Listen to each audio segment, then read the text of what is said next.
She called it darling when she said it. That's the part I keep coming back to. We were standing in my son's backyard, white folding chairs, string lights, the smell of catered food I didn't recognize, and she held up the small envelope I'd handed my son, turned it over once, and said, "Oh, darling, what is this?" Not to me, to the table. To her mother, her sister, the 3 college friends whose names I'd already forgotten. She said it like I'd handed him a coupon.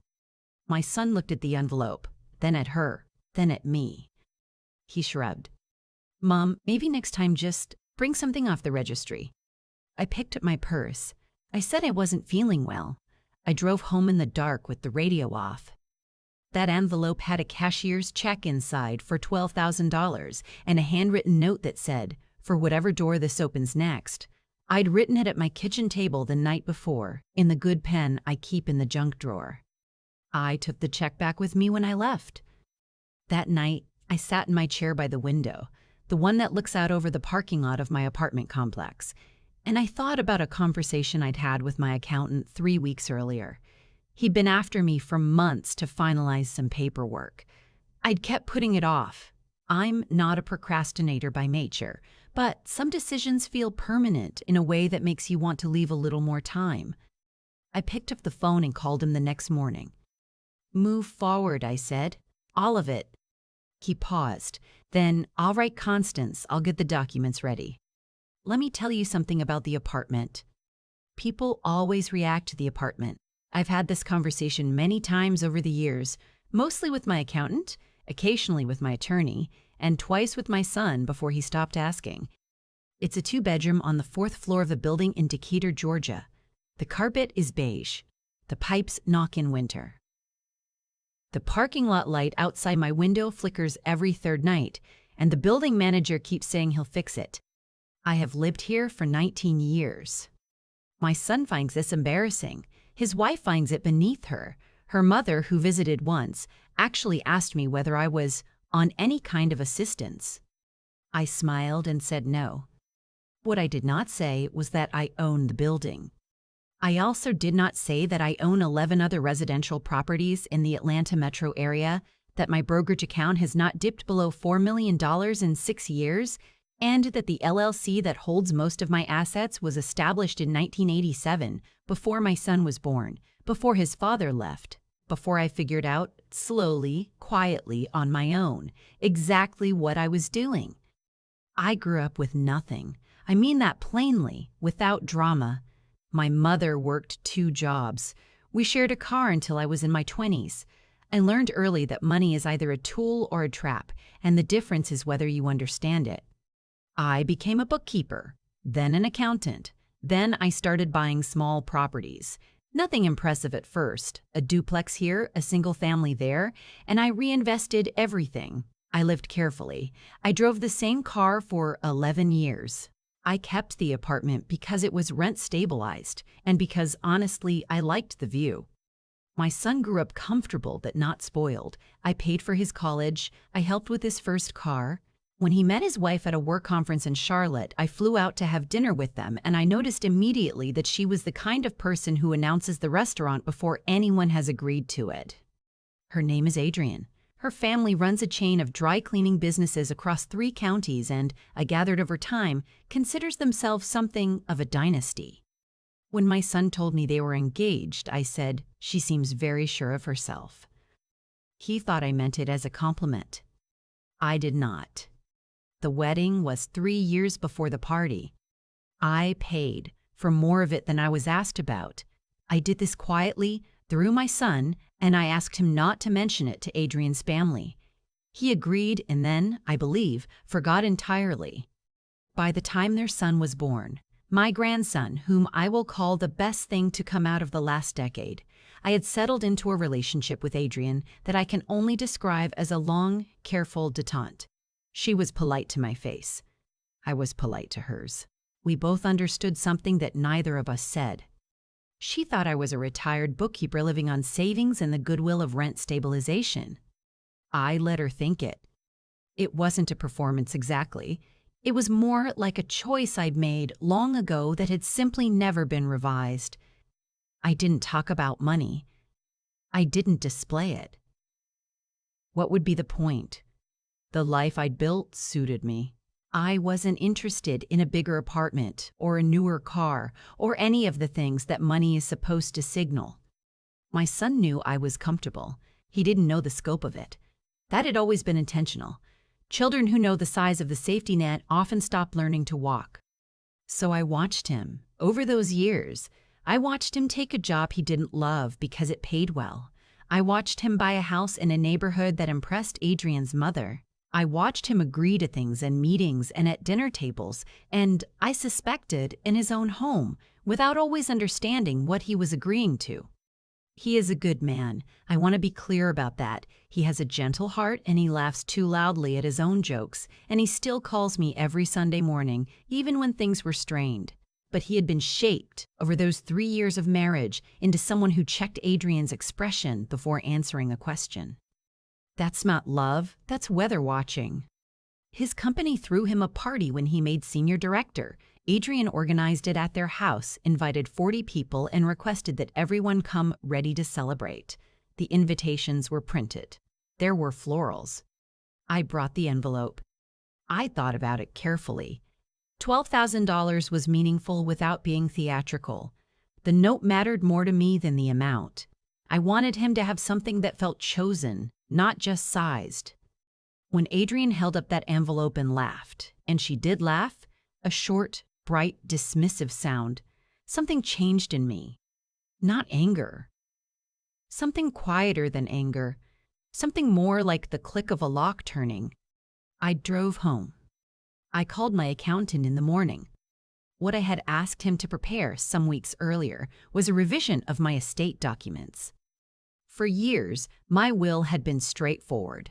My son was the primary beneficiary of everything, the properties, the accounts, the business interests, all of it. I had set it up that way when he was young, updated it when he was young, updated it when he graduated, and left it more or less untouched since. What I asked my accountant to prepare instead was a trust, a revocable living trust with specific terms administered by an independent trustee. My son would still inherit, but the inheritance would be structured, principal protected, distributants tied to conditions, not punitive ones, nothing cruel, but real ones, the kind that require a person to be standing on their own before the floor is handed to them. Adrian, as the spouse, would have no independent claim to trust assets. That was important. The other change was the property my son lived in. This is something Adrian did not know because my son did not know because I had never told either of them. The house they lived in, the one in the neighborhood with the good school district and the HOA and the kitchen Adrian had renovated twice, I owned it. I had purchased it originally through an LLC and sold it to my son at below market rate with seller financing. He knew he had a favorable mortgage arrangement. He did not know his mother held the note. The paperwork had gone through a property management company and an attorney, and nothing on the surface pointed back to me. I had done it this way because I wanted him to have the house without feeling owned by the gift. Some things land better when the hand behind them is invisible. But now I needed the hand to become visible. My accountant arranged a meeting. My attorney joined. My son came alone. I had asked specifically that he come alone, and we sat at the conference table on a Wednesday afternoon, and I watched his face as my attorney explained the structure of the note, the name of the LLC, and the identity of the lender. He was quiet for a long time. "You've been my mortgage company," he said finally. "Yes." "For 6 years." "Yes." He looked at his hands. "Why didn't you tell me?" "Because you would have felt like you owed me something, and I didn't want you to owe me. I wanted you to have the house." He nodded slowly. I could see him recalculating things, years of things, conversations, choices, the shape of his life reorganizing around a new piece of information. "What's changing?" he asked. "I'm restructuring my estate. I want you to understand what you'll be inheriting and how it works. You need to know the full picture." I slid the summary across the table. He looked at the number for a long moment. Then he looked at me. "Mom, I know." He stopped. I called you a lunch lady at Thanksgiving in front of everyone. Adrian laughed. I remember. I thought it was funny. I know you did. He put his hands flat on the table. I could see something moving through him, not guilt exactly, something older than guilt, something closer to grief. The feeling of having missed something important for a very long time. I'm sorry, he said. I know, I said again. This meeting isn't about that. This is about your future and your son's future. We can talk about the rest whenever you're ready. The thing about Adrian's family business, the dry cleaning chain, the one that had funded the florals and the printed invitations and the quiet assumption that their world was the only world that mattered, was that it had been having some difficulties. I knew this because my accountant knew things, and my accountant talked to other accountants, and in certain professional circles in Atlanta, these things have a way of becoming known.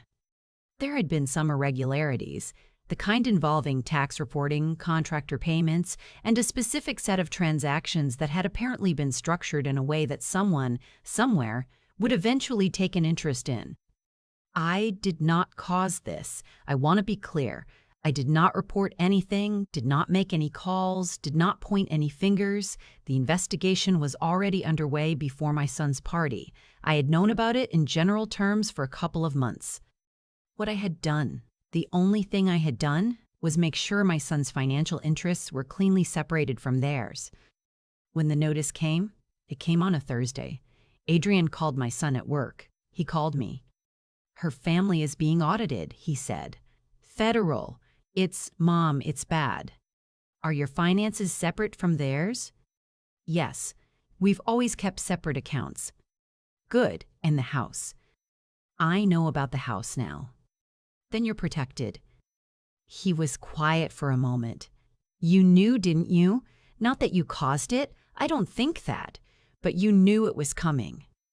I knew there was risk. I wanted to make sure you weren't in it. Another silence. Longer. Adrian is... He stopped. She's been telling her parents you were an easy target, that you wouldn't notice if things got complicated, financially. She said some things, Mom. I've let her say things I shouldn't have allowed. I know. I didn't know who you were. You knew who I was, I said gently. You just didn't know what I had. He came over for dinner 2 weeks later. Just him and my grandson, who is 7 years old and currently obsessed with dinosaurs and will describe the dietary habits of a brachiosaurus to anyone who holds still long enough. We ate the pot roast I make with the dry onion soup mix and the baby carrots, the one I've been making since my son was small. He had seconds. My grandson had thirds, and then asked if we could watch something about pterodactyls. We watched 35 minutes of a nature documentary before my grandson fell asleep on the couch with his sneakers still on. My son and I sat at the kitchen table with the last of the coffee. I've been thinking, he said, about what I want to teach him, about money, he paused, about what things are actually worth. What did you decide? That I've been doing it wrong. He turned his mug in his hands. I've been treating the size of things as the value of things. The house, the neighborhood, the title at work. I was so proud of all of it, and none of it was. He stopped again. It wasn't real. Or not as real as I thought. I let him sit with that. You're not going to tell me I should have known better, he said. No, you're already telling yourself. He smiled a little, tired. Real. What happens now, he asked, with Adrian, with the house, with all of it? That's up to you. I'm not going anywhere. My door's open regardless of what you decide. And the trust?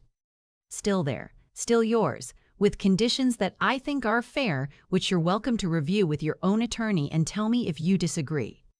He nodded. I want to earn it. I know you do. That's why I set it up this way. I went back to work the following Monday. I'm still a bookkeeper, technically. I consult part-time for 2 small businesses whose owners have been my clients for over 20 years, and I do it because I like the work, not because I need to. I wore my regular clothes. I parked in my regular spot. I bought a coffee from the cart in the lobby and brought it upstairs and sat down at my desk. On the drive home, I stopped at the hardware store and bought a new curtain rod. The one in my bedroom had been loose for months. It took me 20 minutes to fix it. I stood back and looked at it. Perfectly level. Some people will read this story and think I should have moved somewhere nicer, bought myself something impressive, made the outside of my life match the inside. Maybe I've thought about it. But here's what I know after 63 years of watching how people treat each other. The ones who love you for the curtain rod are the ones worth keeping. My grandson doesn't know what I'm worth. He knows I make good pot roast, and I let him explain dinosaurs for longer than is strictly necessary, and I always have apple juice in the back of the refrigerator, which is his brand of currency. That is enough. That has always been enough. The envelope I brought to the party is still on my kitchen counter. The note is still inside. I haven't decided what to do with the check yet. Maybe I'll give it to my son when the time is right. Maybe I'll put it towards something for my grandson. A quiet account he won't know about until he's old enough to understand what it means. Or maybe I'll hold on to it a little longer, as a reminder that the people who laugh at what they don't understand are always, eventually, surprised. I've been thinking about that backyard a lot lately. The string lights, the catered food I didn't recognize, the way Adrienne held up that envelope like it was a joke she was letting everyone in on. And my son who I raised, who I packed lunches for and drove to practice and sat up worrying about at 2 a.m, just shrugged. That shrug cost more than he knows. Not money. I'm not talking about money. I'm talking about what it told me about the person he'd quietly become. A shrug like that doesn't happen overnight. It builds up over years of small choices, choosing the easier thing, the less honest thing, the thing that keeps the peace with whoever is watching. He'd been making those choices so long, he didn't even notice he was making them anymore. I don't say that to condemn him. I say it because I understand it. I made quiet choices too, for decades. The difference is that mine were deliberate. I chose to live simply because simplicity gave me freedom. He chose to agree because agreement felt safe. Those look similar from the outside. They're completely different on the inside. What I've learned, slowly, not all at once, is that the life you build with your hands and your judgment is the only one that actually belongs to you. I spent 30 years building something real, not because I wanted to prove anything to anyone, but because I understood that competence is its own kind of dignity.